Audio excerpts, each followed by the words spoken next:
Hey there, subscribe to my channel, and also press this bell icon so you never miss any new updates, cause whenever we upload new video you will get a notification on your phone. Section 1. You will hear the manager of a shop talking to a new employee called Penny. First you have some time to look at questions 1 to 5 on pages 2 and 3.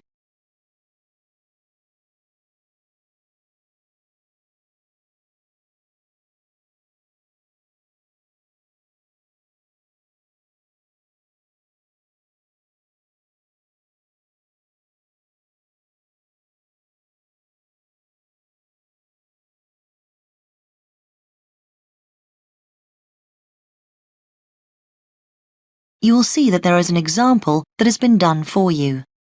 On this occasion only, the conversation relating to this will be played first.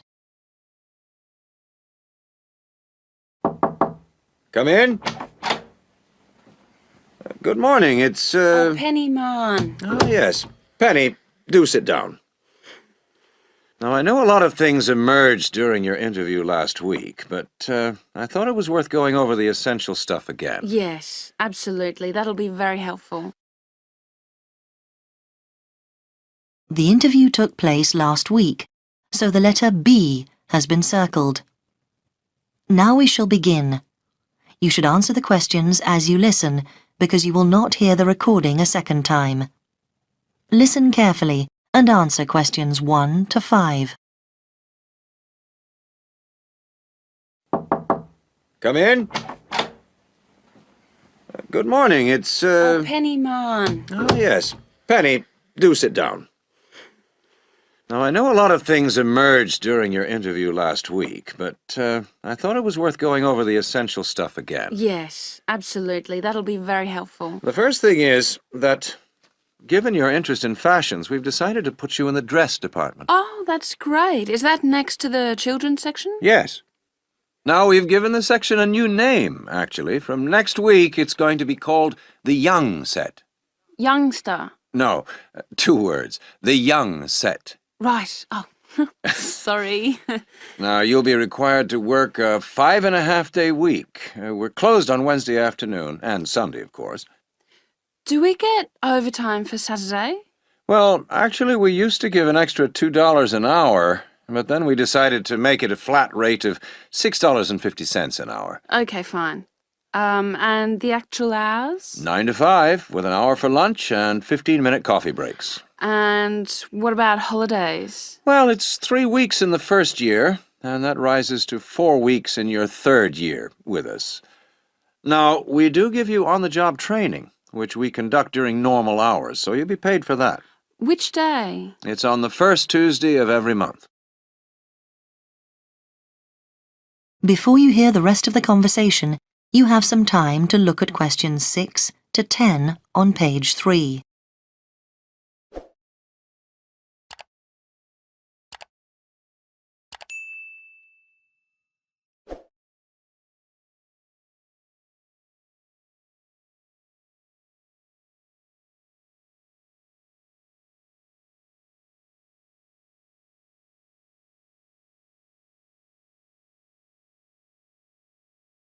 Now listen and answer questions 6 to 10. Now, in addition to your basic pay, I should explain that you're entitled to some staff perks, which our assistants do find a valuable benefit. Do we get a discount? That's right, 25% off everything in the store, although we do make an exception for sale goods, which I'm afraid have no discount. Yeah, fine. And I was wondering about pension arrangements. Mm-hmm. You get a good company pension, which our personnel manager will be able to explain to you in detail. She's in room 12. Worth going along to see her. And who will I be working under? Mr. Appleby? The manager of your section is Mrs. Waddell. That's W-A-D-D-E-L-L. Mrs. Waddell. Okay. And apart from serving the customers, will I have any other duties? Good question. We do ask you to do the window dressing. Oh, I'll enjoy that. And one of the biggest worries in the boutique is shoplifters, so you have to check for them. Will I receive training on that? Yes, certainly. That'll be one of the sessions next month. Oh, and we'll be asking you to check stock. Right, yes, of course. And is there a particular dress code in the shop? Right, well, we're quite flexible. But what we do is ask you to wear a black skirt, and the shop will give you a red blouse. We'll also give you a name badge, which you must wear all the time. Yeah, of course. Right, is there anything else you'd like to ask me? No, that's very comprehensive. Thank you. Good.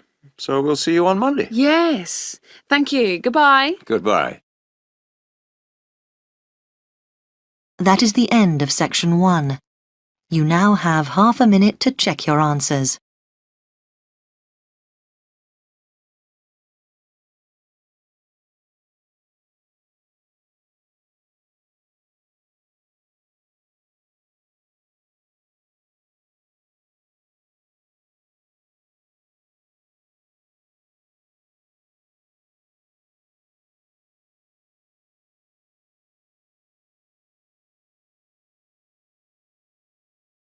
Now turn to section 2 on page 4. Section 2. You will hear a recorded message giving information about an English hotel. First, you have some time to look at questions 11 to 15 on page 4.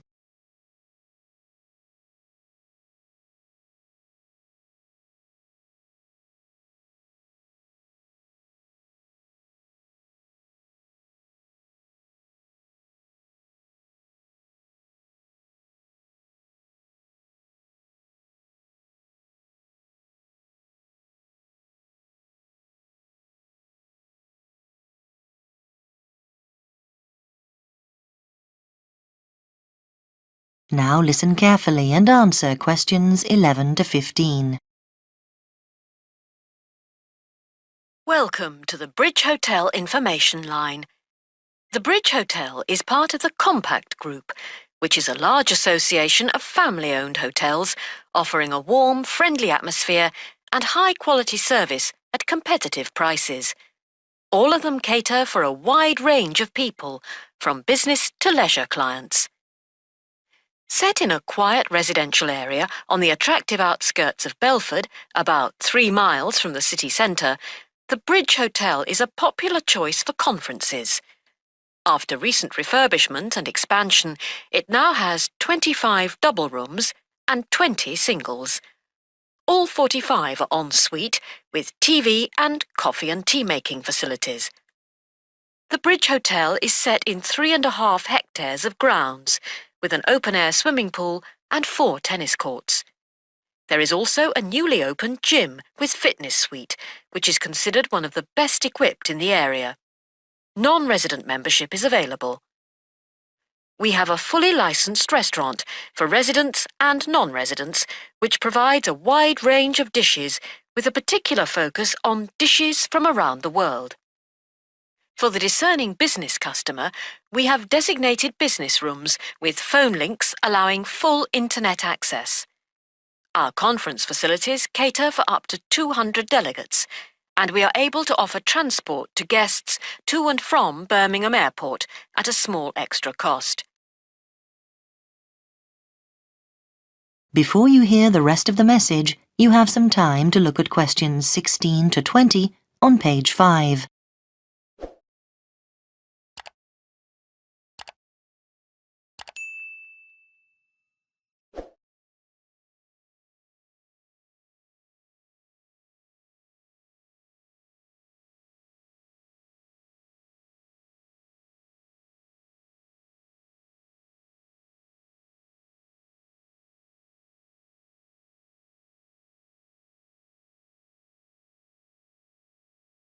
Now listen and answer questions 16 to 20. There now follows information about short break packages. Welcome to the Bridge Hotel Short Breaks information line. We offer 3 packages: 2-day, 3-day and 5-day. The 2-day costs £75 per person per night and includes full cooked breakfast and evening entertainment. Very popular for weekend getaways. The 3-day break costs £60 per person per night and in addition to offers for the 2-day break, includes one 4-course dinner. This allows guests to enjoy the full range of hotel facilities. The 5-day break costs £52 per person per night, and in addition to offers from the 2- and 3-day breaks, includes free beauty therapy on 2 days and a full-day pass to a golf club. This package is particularly popular with couples who want a completely relaxing break. If you would like more information about these special packages, call extension 3469 to speak to our customer service manager, John Martin. Thank you for calling the Bridge Hotel information line. That is the end of section 2. You now have half a minute to check your answers.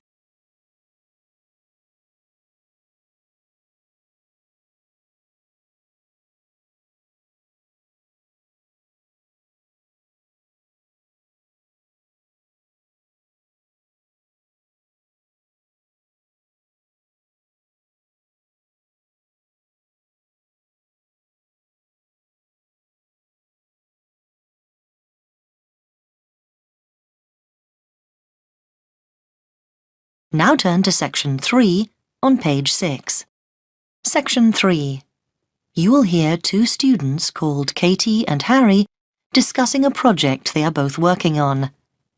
First, you have some time to look at questions 21 to 26 on page 6.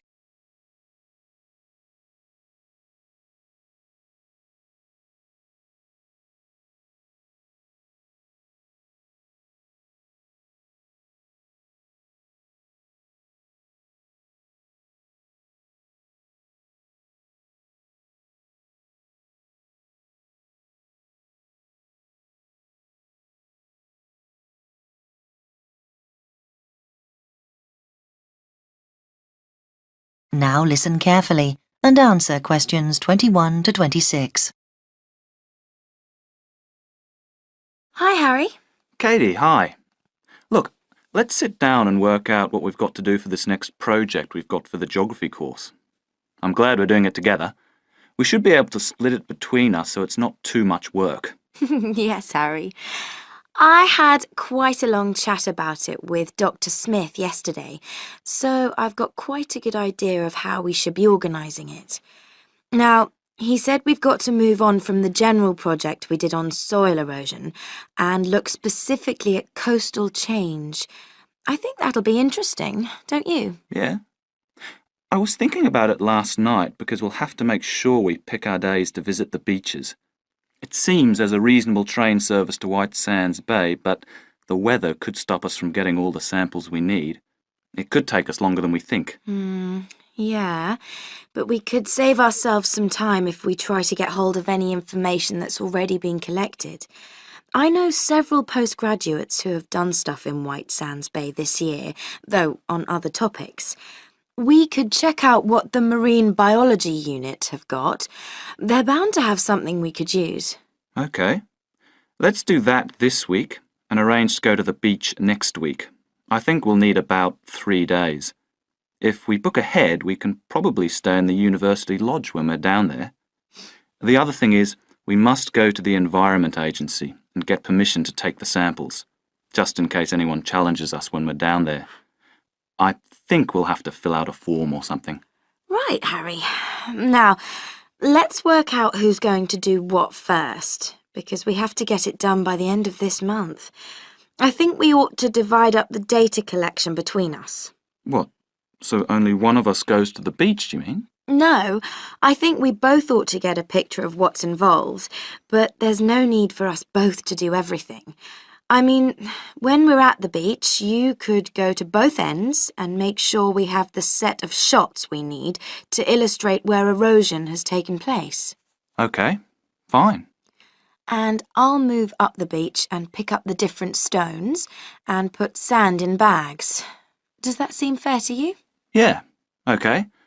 Then what about the other stuff?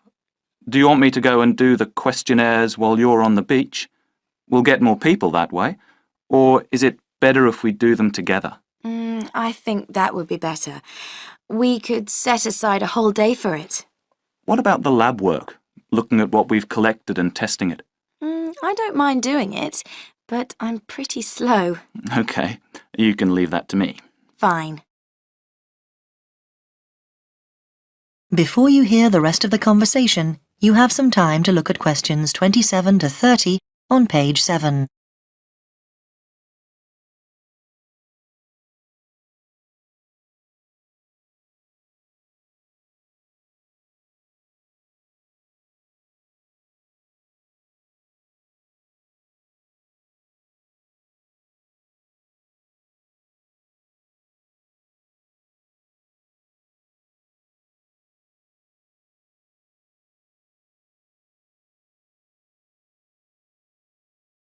Now listen and answer questions 27 to 30. Then that leaves us 2 weeks to write it up ready for the presentation to the class on the 29th.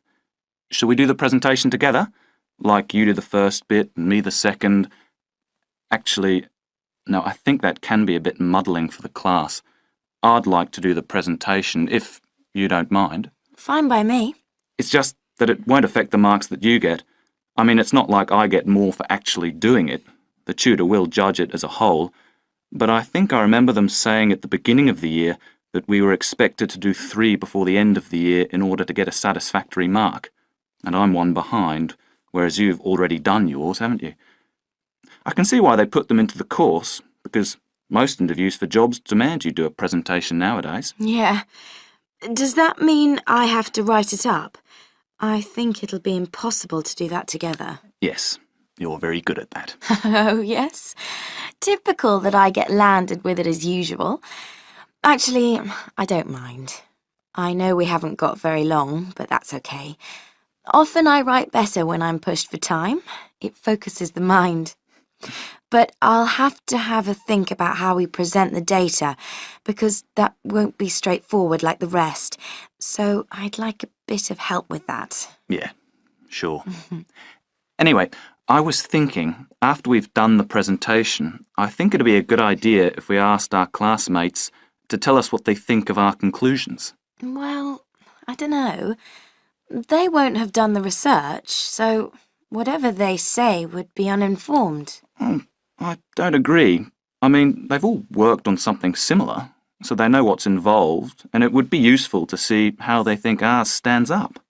We'll have to be sure of our ground, make sure we don't make any mistakes in our results or whatever.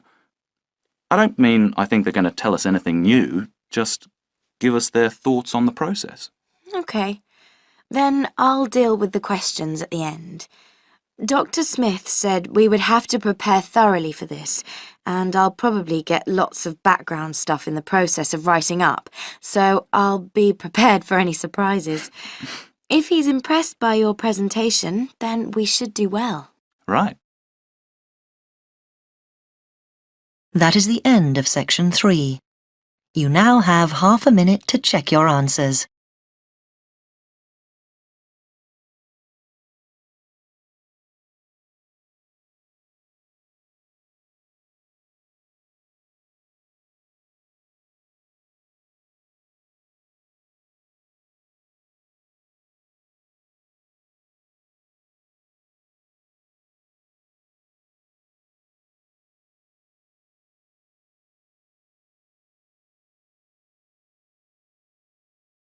Now turn to section 4 on page 8. Section 4. You will hear a talk by a university lecturer in Australia on a type of bird called a peregrine falcon. First, you have some time to look at questions 31 to 40 on pages 8 and 9.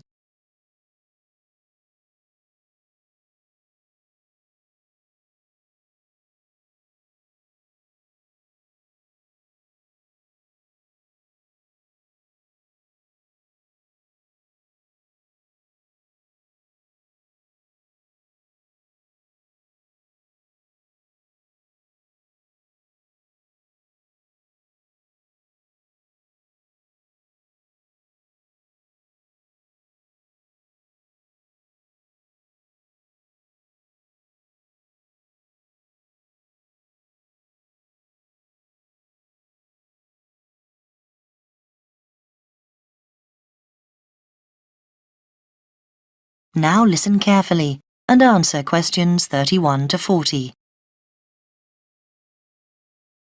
I'm Professor Sam Richards, and I've come as the third guest lecturer on this course in Australian birds of prey. My job is to keep a watchful scientific eye on the state of Tasmanian peregrines, so I'll start by giving you some background to these magnificent birds of prey before I speak briefly on my own project. Peregrine falcons are found on all continents with the exception of Antarctica, so don't go looking for them at the South Pole. They're found almost everywhere in Australia, and it's interesting to note that the name peregrine implies that they're wanderers, that they move from place to place following the seasons, and indeed in most parts of the world they're migratory birds. But not in Australia, however, where they prefer to stay in one place. They're known to be the world's fastest creature, and they have been tracked by radar diving down towards the ground at 180 kilometres an hour. However, a number of textbooks claim that their flight speed can go as high as 350 kilometres an hour, so there's still some dispute about just how fast they can actually fly. Female peregrine falcons, like all other Australian falcons, are larger than their male counterparts. In fact, the female is almost a third larger than the male in the case of peregrines. While she stays close to the nest to protect the eggs and the young chicks, the male is mostly occupied looking for food. Peregrines typically lay 2 or 3 eggs per nest, and after the eggs have hatched, when the chicks are about 20 days old, they start to fly. So they fly at a very young age. By the time they're just 28 days old, they've already reached full adult size. In other words, they're fully grown. Soon after this, at about 2 months after hatching from the egg, they leave the nest for good. From this point on, they're on their own. Unlike their parents, which have learned how to hunt, the young falcons are not good at feeding themselves, and so during the first year about 60% of them die. Once the birds have managed to live to breeding age, at 2 years old, they generally go on to live for another 6 or 7 years.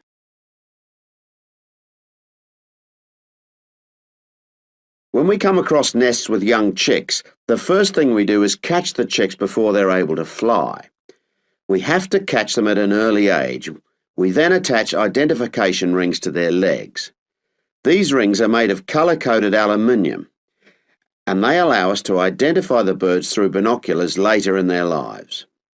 Thirdly, because we need to know how many males and how many female chicks are being born, we note the sex of the chicks. Noting the sex of the birds is a vital part of our research, as I will discuss later. The next thing to do is to take a blood sample from the chicks. We take the blood sample so that we can check the level of pesticide in their bodies. Peregrine falcons can build dangerous quantities of pesticides in their bloodstream by feeding on smaller mammals, which in turn feed on crops grown on farms where pesticides are used.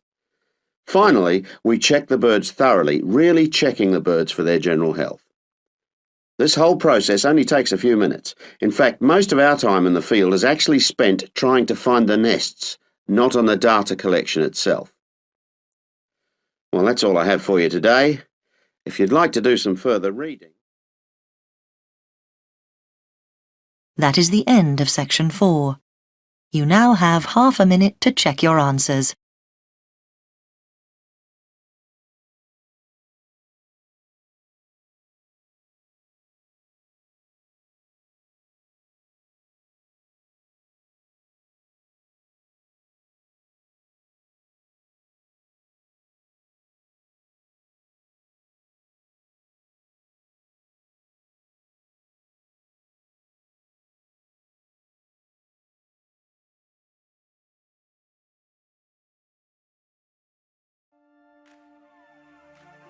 At the end of the real test, you will have 10 minutes to transfer your answers to the listening answer sheet.